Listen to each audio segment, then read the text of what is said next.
क्या कभी आपको ऐसा महसूस हुआ है कि लोग आपको सिर्फ तभी याद करते हैं जब उन्हें आपकी ज़रूरत होती है? क्या आपने कभी अपनी नींद, अपना आराम, अपनी खुशियाँ सिर्फ इसलिए त्याग दी क्योंकि किसी और को आपकी मदद चाहिए थी? और फिर वही लोग काम खत्म होते ही आपको भूल गए?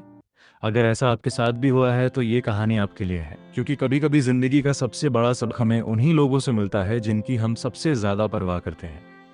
एक छोटे से शांत शहर में हरे भरे खेतों और पुराने घरों के बीच एक आदमी रहता था, रमेश। पूरा शहर उसे जानता था। किसी की साइकिल की चेन टूट जाए, सब कहते रमेश को बुलाओ। किसी को भारी सामान उठाना हो, सीधे रमेश के घर पहुंच जाते। किसी को अकेलापन महसूस हो तो भी लोग रमेश के पास ही आते। और रमेश, वह कभी ना नहीं कहता था। वह मुस्कुराकर कहता, अरे इसमें क्या है, मैं अभी मदद करता हूँ। उसे लगता था कि दूसरों की मदद करना ही एक अच्छा इंसान होने की निशानी है। लोग उसकी बहुत तारीफ करते थे, लेकिन धीरे धीरे बिना उसे एहसास हुए रमेश की जिंदगी उसकी अपनी रह ही नहीं गई। उसका बगीचा आधा साफ ही पड़ा रहता। घर की खिड़कियां टूटी हुई थीं, छत की मरम्मत महीनों से बाकी थी। उसकी अपनी समस्याएं बढ़ती जा रही थीं, लेकिन वह उन्हें ठीक करने के बजाय पूरा शहर ठीक करने में लगा रहता था। हर रात वह थका हुआ, पसीने और मिट्टी से भरा हुआ घर लौटता। उसकी माँ उसे देखती और धीरे से कहती, रमेश बेटा, तुम सबकी मदद करते हो, लेकिन तुम्हारी मदद करने कोई क्यों नहीं आता? रमेश हल्की सी मुस्कान देता और कहता, कोई बात नहीं माँ, एक दिन लोग मेरी अच्छाई जरूर याद करेंगे। लेकिन वो दिन कभी नहीं आया। एक शाम आसमान अचानक काला हो गया। तेज हवाएं चलने लगी। तूफान आने वाला था। पूरा शहर अपने अपने घर और सामान बचाने में लग गया। और रमेश, वह अपने घर नहीं गया, बस सीधे अपने दोस्त विकास के घर पहुंचा, क्योंकि उसका सामान अभी भी बाहर पड़ा था।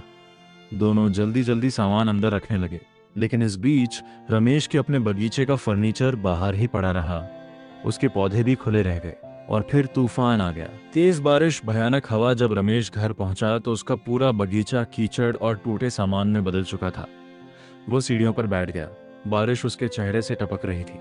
उसकी माँ ने उसके कंधे पर तौलिया रखा और धीरे से कहा, रमेश, आज तुमने सबका सामान बचा लिया, बस अपना छोड़कर। उस दिन रमेश ने कुछ नहीं कहा, लेकिन उसके अंदर कुछ टूट गया था। अगली सुबह वह शहर के किनारे रहने वाले एक बुजुर्ग शिक्षक शर्मा जी के पास गया। रमेश ने उनसे कहा, मुझे समझ नहीं आता मैं कहाँ गलत हूँ। मैं सबकी मदद करता हूँ, लेकिन फिर भी अंदर से खाली महसूस करता हूँ। ऐसा क्यों लगता है कि मेरी अच्छाई ही मुझे तोड़ रही है? शर्मा जी ने नदी की ओर इशारा किया और बोले, रमेश, इस नदी को देखो। ये पेड़ों को पानी देती है, पक्षियों को देती है, जानवरों को देती है, खेतों को देती है। लेकिन अगर बारिश बहुत ज्यादा हो जाए और नदी अपनी सीमा भूल जाए तो क्या होता है? रमेश बोला, फिर तो बाढ़ आ जाती है और सब कुछ तबाह हो जाता है। शर्मा जी मुस्कुराए और बोले, बिल्कुल, सीमा के बिना की गई अच्छाई आत्मविनाश बन जाती है।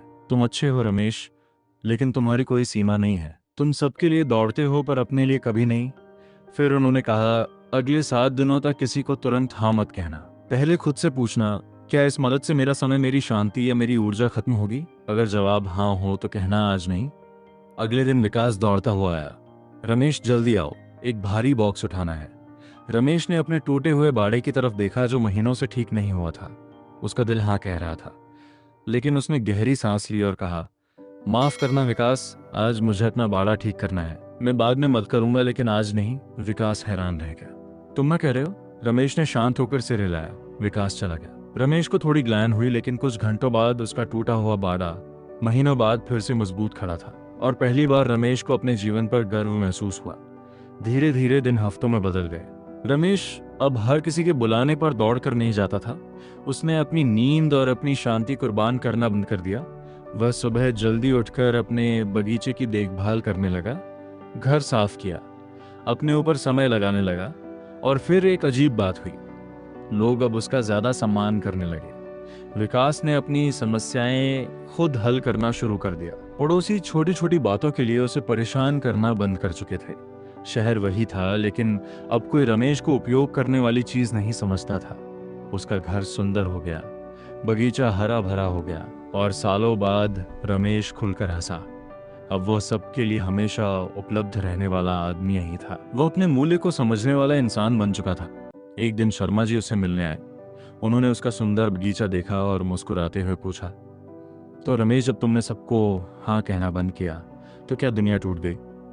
रमेश मुस्कुराया और बोला, नहीं सर, असल में मेरी दुनिया तो अब जाकर ठीक होना शुरू हुई है। शर्मा जी ने कहा, जब आप सबको हाँ कहना बंद करते हैं तभी आप खुद को हाँ कहना शुरू करते हैं और वहीं से जिंदगी बदलती है। तो मेरे दोस्त, क्या आप भी रमेश की तरह हैं?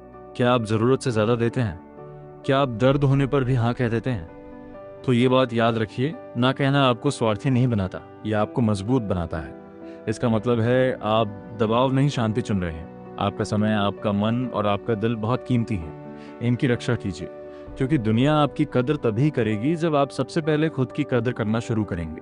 दोस्तों, अगर आपको ये कहानी पसंद आई हो तो वीडियो को लाइक ज़रूर करें और इसे अपने दोस्तों के साथ शेयर करें। अगर आप ऐसी ही प्रेरणादायक कहानियां सुनना चाहते हैं तो हमारे चैनल को सब्सक्राइब करें और बेल आइकन दबाना ना भूलें, ताकि हमारी नई कहानियां आप तक सबसे पहले पहुंच सके। धन्यवाद।